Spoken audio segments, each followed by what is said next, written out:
Texas Week with Rick Casey is made possible by the generous support of the William and Salome Scanlon Foundation, supporting educational, environmental, and Hispanic cultural initiatives. The John and Florence Newman Foundation, encouraging an informed community. The Daniel J. Sullivan Family Foundation, and visionaries like members of KLRN. I'm Rick Casey, and this is Texas Week. It's the Texas Legislature waging a war on cities. Bills are under serious consideration this year that would take away the power of cities to regulate developers, payday lenders, frackers, ride-sharing companies. One would also impinge on the city's ability to generate revenue. One bill would strip cities of their right to enact legislation without permission from the Attorney General.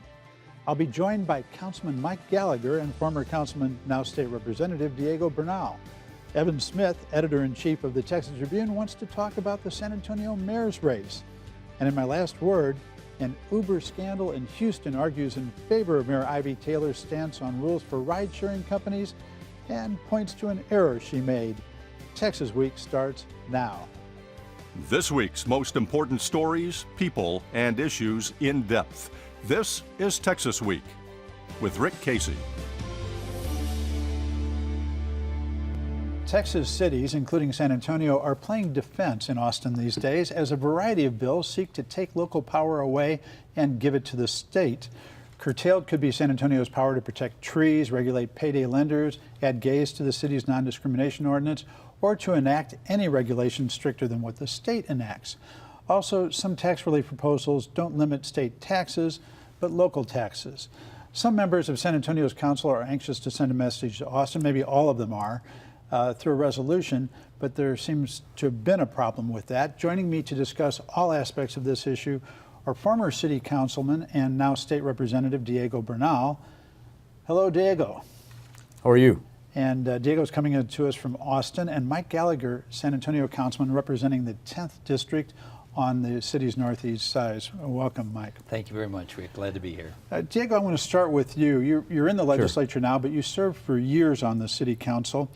That's right. It appears to me that the attack on cities and their powers is broader and deeper than I can ever remember before. There's always been tension, but not at this level. Is that your impression as well?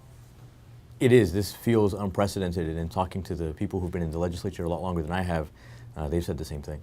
Well, I'm curious both for you and then from Mike, if you have any theories on what are the dynamics that have led to that? Well, part of it is that I think that in some ways there might be somewhat of a political difference between sort of urban cities and other areas of the state. So there might be some politics, but also, I believe that the way the legislature works is that cities start to enact ordinances, and after there's enough of them, those things often become state law. And just because of the hyper-political environment that we're in, some of those protections, whether it's a tree ordinance or an NDO or a payday loan regulation, sort of rubs some of the elected folks and the politicians in Austin the wrong way. Even though I'm a state representative, I'm staunchly a local control person, so this effort bothers me. Well, I can understand why there's a tension between urban interests. People who live very close to each other obviously are more concerned with, if you've got somebody decides to put a gas station in next to your house and it's permitted to do that, that's a regulation that wouldn't make a lot of sense out in a rural area, but would cause concern in the city. Mike, do you have any feelings about why we seem to have this tension between the legislature and the cities now? Let me tell you, Rick, recently with the meetings we've been having on council on this issue, it's been absolutely amazing how that we've seen so many of them put forward. It really has been overwhelming. And so I think you asked the right question, why is it happening now? I think one of the things we can look at most likely are the lobbyists. It seems to me that the people with interests are looking at the cities and saying, we don't like this or we don't like that, and so therefore they're pushing whatever their agenda is forward. I think that is a lot of the reason for the pressure right now. Well, we've seen lobbyists. I couldn't agree with the councilman more. Well, we've seen lobbyists work at City Hall. Certainly, recently in the Uber and Lyft controversy, the city's taxi drivers were represented. I'm not sure how much by lobbyists, but they certainly were represented as an interest. Now, Uber seems to be focusing and Lyft more on lobbying at the state, where they would seem to feel like they would have more control. Is that your reading, Diego? Possibly. I think that lobbyists are even more common here than they are in City Hall. There's so many issues, there's so many bills or organizations or companies that represent multiple clients at once, and so the lobbyists are there to represent the interests of those organizations. So they're pretty common, but I couldn't agree with the councilman more, and I'll give you a good example. Unlike, let's say, guns or abortion, payday lenders, for example, have no natural constituency. There aren't people on either side on that issue. What there is people who are against it and a very strong lobby. So the councilman hit it right on the head.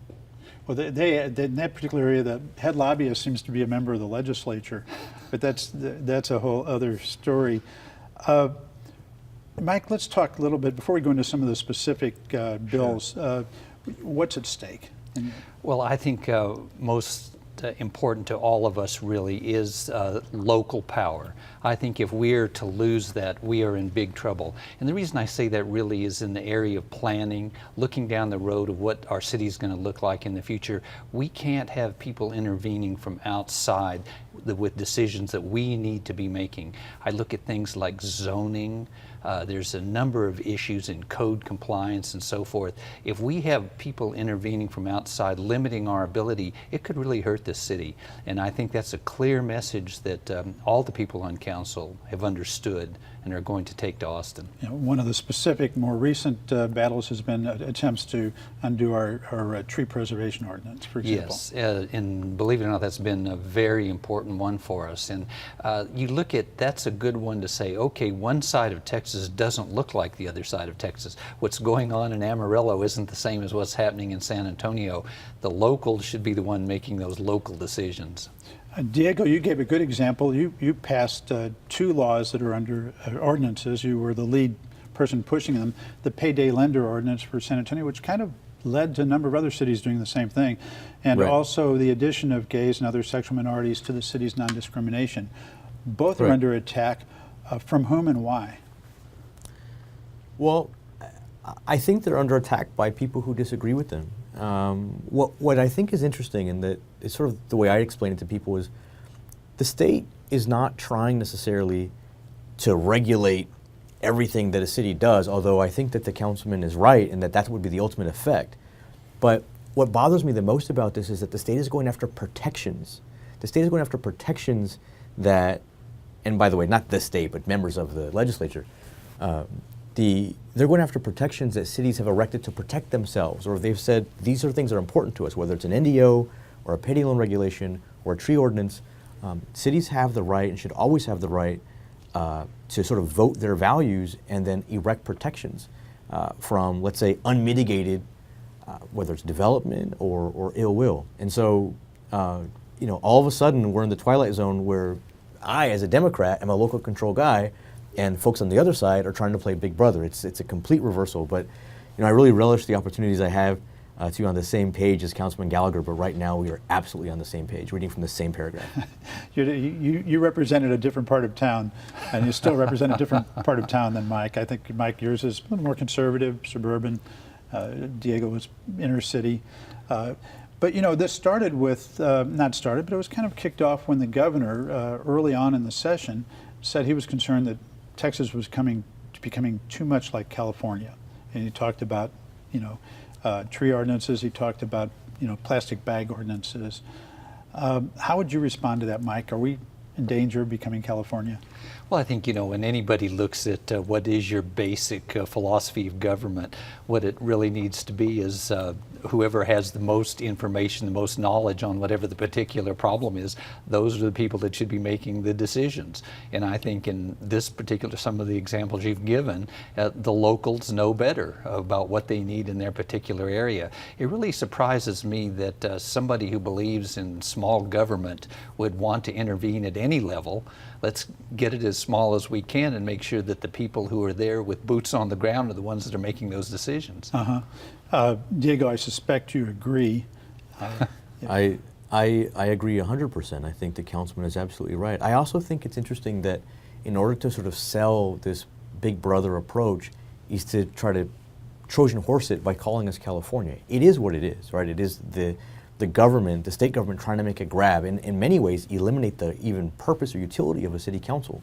What he also fails to understand is that, and Councilman, you can back me up on this, if the council does something that the residents of the city don't like, there are lots of ways to undo it, whether they can recall their council person, they can vote another person in, they can petition to have the ordinance repealed.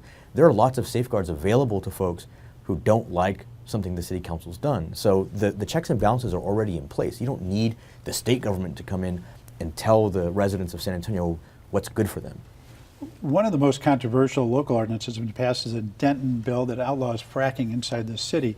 And Representative Phil King, who's from Weatherford, has introduced a bill that was done by citizen by initiative, where the citizens got to vote on that. We have that here in San Antonio, where citizens can take up a petition and then they can either vote to enact a new ordinance or to undo one the city has done.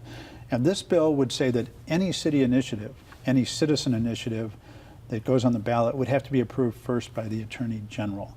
Mike, what's your concern about that? It's absolutely unbelievable, isn't it? That we would have to really give away our power as a council, have the mayor give away her power. It just doesn't make any sense at all. I mean, that is not the way things should work. I really want to see local control on these issues. Diego, you're an attorney. Should the Attorney General have the right under the bill, he would be looking for whether it was constitutional and in conflict with any state laws, or if it would involve the taking of property or something of value. Should the Attorney General be the one in charge of deciding that?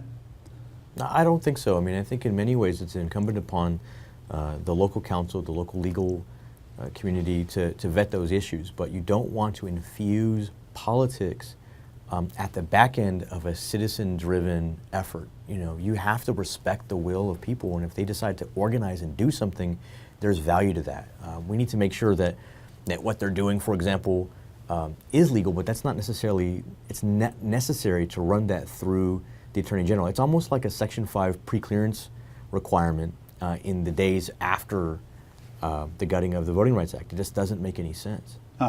Mike? Sure, I just wanted to add to what Diego's saying. I really do appreciate his point about how that we on council have a lot more ability to make changes. If we have passed some sort of ordinance that is problematic, we can take care of it right away, which at the legislature, a group of folks that meet every couple of years, they really don't have that opportunity. So I think it's very important that that versatility exists. A couple of other bills would say that no city could enact any ordinance that was stricter in its regulation of whatever it's regulating than state law.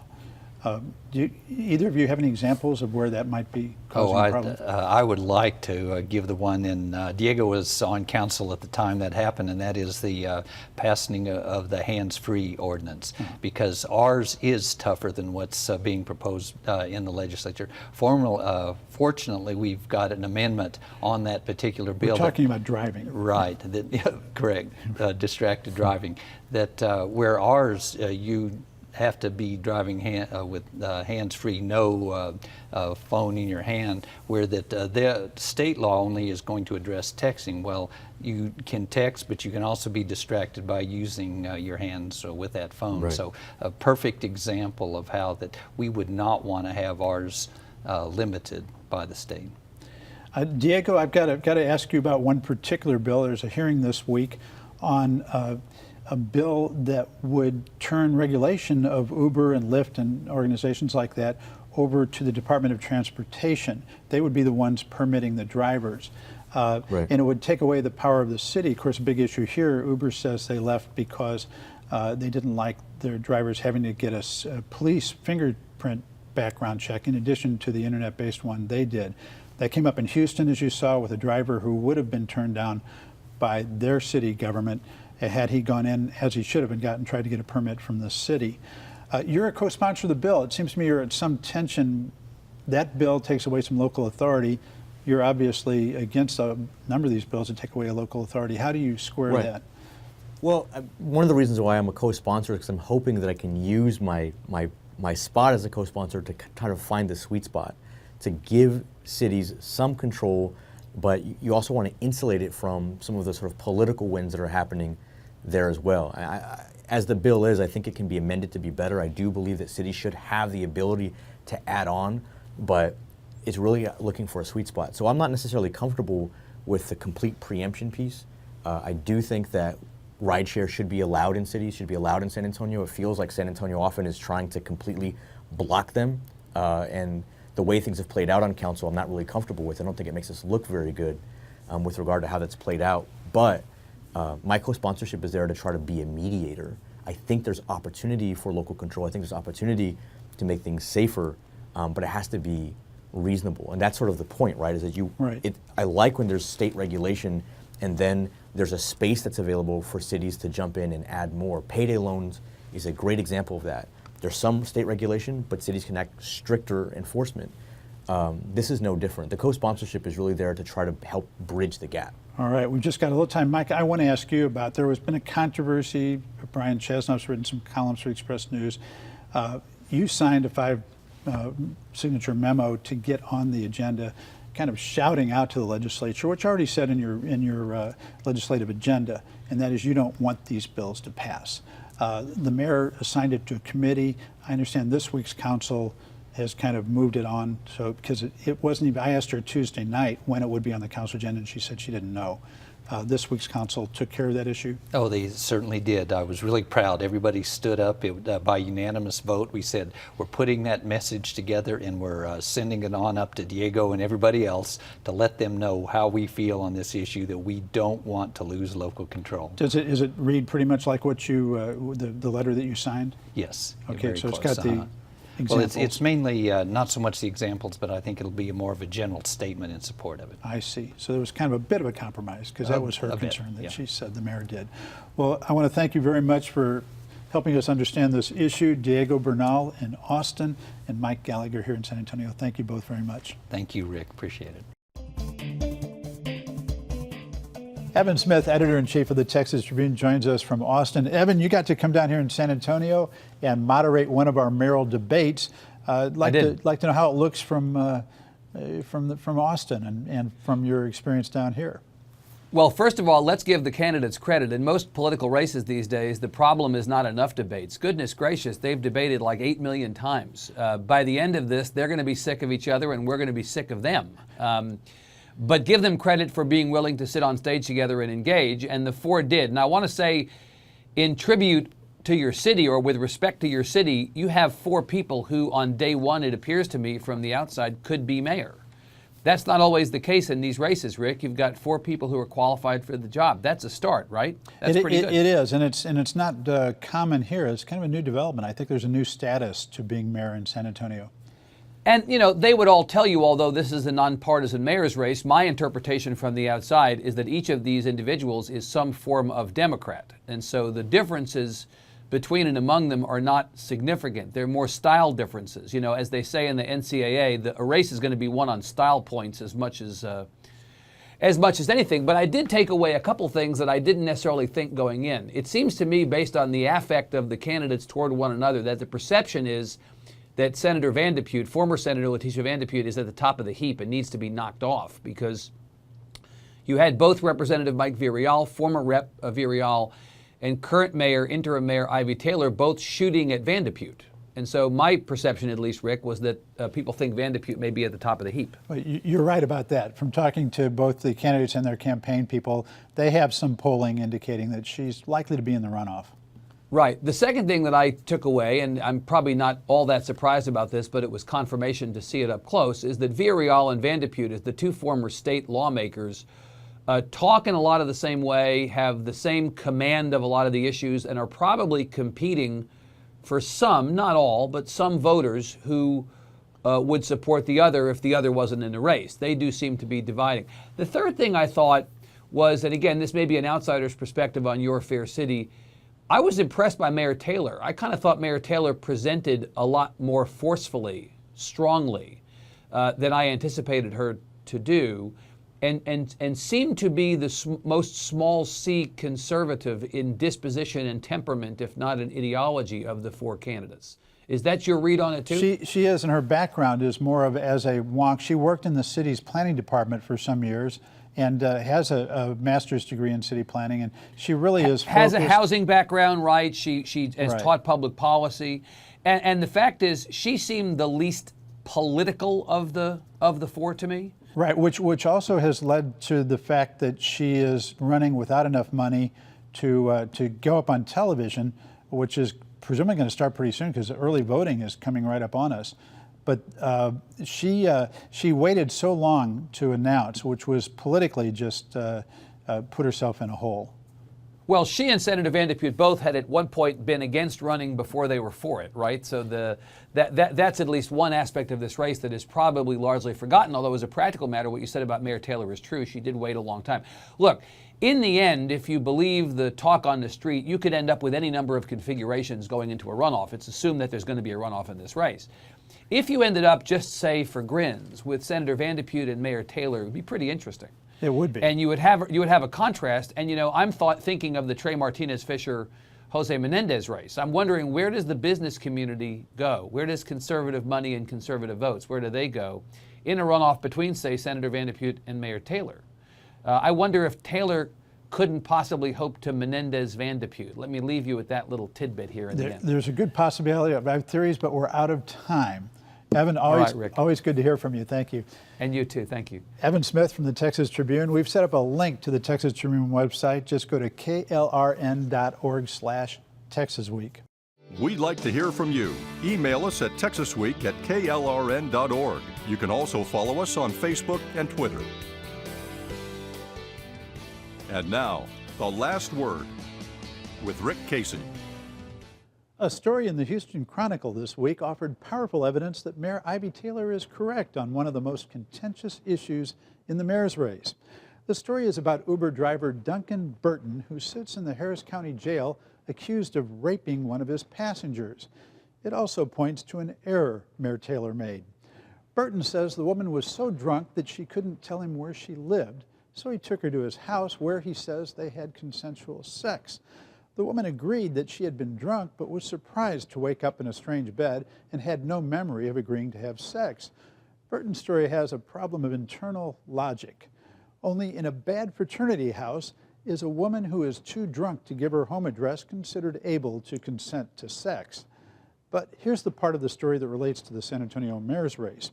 Taylor's opponents are taking every opportunity to criticize her for supporting an ordinance that impelled Uber to leave San Antonio. At a Trinity University forum this week, Taylor responded that the reason Uber said it was leaving was that the revised ordinance required Uber drivers to undergo a police department background check within 2 weeks of starting as drivers. This is in addition to Uber's own criminal background check. She noted that Uber had agreed to a Houston ordinance with a similar requirement. Duncan Burton makes her argument. Uber's background check on him missed the fact that he spent 14 years in federal prison on a felony drug charge, getting out just 3 years ago. Uber's internet search is designed to look for convictions going back only 6 years, except for sex crimes, according to the Chronicle. Since November, Uber drivers in Houston have been required to obtain a permit from the city. Its background check would have uncovered his felony drug conviction, and he would have been denied the permit. But Burton was one of an unknown number of Uber drivers in Houston who haven't obtained their permits. So Mayor Taylor is right. Having a police background check in addition to Uber's is perfectly reasonable. So how does Duncan Burton point to an error by Taylor? Well, while Burton sat in the Houston jail this week, in Austin, the House Committee on Transportation was considering a bill that would have the state's Department of Motor Vehicles issue driver permits for companies like Uber. Cities would not be able to do their own background checks of drivers. What's more, the background check required by the state would not have prohibited Burton from obtaining a permit. The bill looks like Uber wrote it, and maybe they did. The multi-billion-dollar company that so many romanticize has hired at least 23 lobbyists at a cost of up to $700,000 to work this session of the legislature. What does that have to do with Ivy Taylor? This bill is only one of many that seek to cut back the power of cities to determine their own policies. As reported by Express News columnist Brian Chasnoff, Councilman Ray Saldana nearly a month ago got 4 other council members to sign a memo asking for a clear resolution from the council to the legislature opposing those bills. He asked for the measure to be put on council agenda quickly since the legislative train is rolling down the tracks. Taylor could have asked the city manager to put the resolution on the next council agenda, but instead she assigned it to a committee. Apparently she felt she was following an ordinance that requires items, quote, that set general citywide policy to go to a committee. But this resolution set no new policy. It was designed simply to amplify to the legislature what was already set by the council in its legislative agenda for this year. Taylor indicated to Chasnoff that she had a problem with the memo in that it specified a number of city ordinances under attack that were controversial, obviously including the non-discrimination ordinance that she voted against. That concern could have been debated by the full city council, not sent off for a lengthy committee process. Taylor said she was firmly for local control. Well, if so, she shouldn't be delaying the council's message to the legislature. And that's it for Texas Week. See you next time.